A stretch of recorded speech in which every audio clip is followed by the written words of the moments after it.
Good evening. Meron po akong binili doon sa Pure Gold with Scott. Kaka-orating lang namin. So, ito yung mga binili namin sa Pure Gold. Kapirasong mga paninda ko bumili at bumili din siya ng tubig ng panin. So, ayan. Keep on watching, guys. Guys, maraming salamat sa inyong panonood. Gabi na po. Ay, kuya. Time check is 8 na. What? Huh?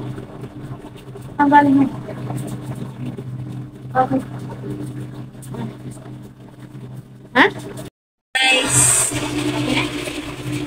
May camera is walang galaw-galaw ha. Don't move your hand. Ito, kuya ko. Tumaas sa pala yung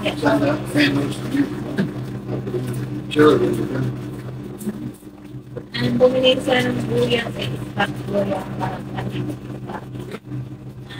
may lumpia pa kasi meron pa ako lumpia. Wow, ito yung ice cream niya.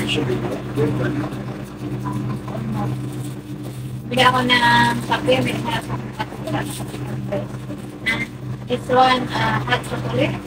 Hazelnut. Which? I will try this one. This is my first time tomorrow. And this another one is dark chocolate, same brand.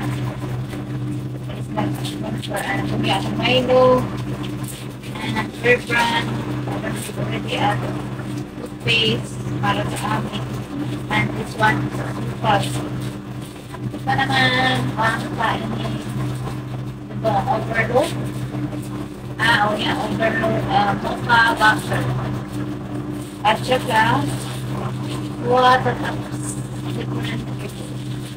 Ice cream, $8.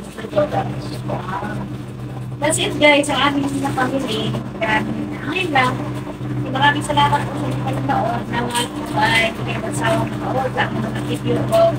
Everything in the life channel. So thank you so much and shout out to all of you.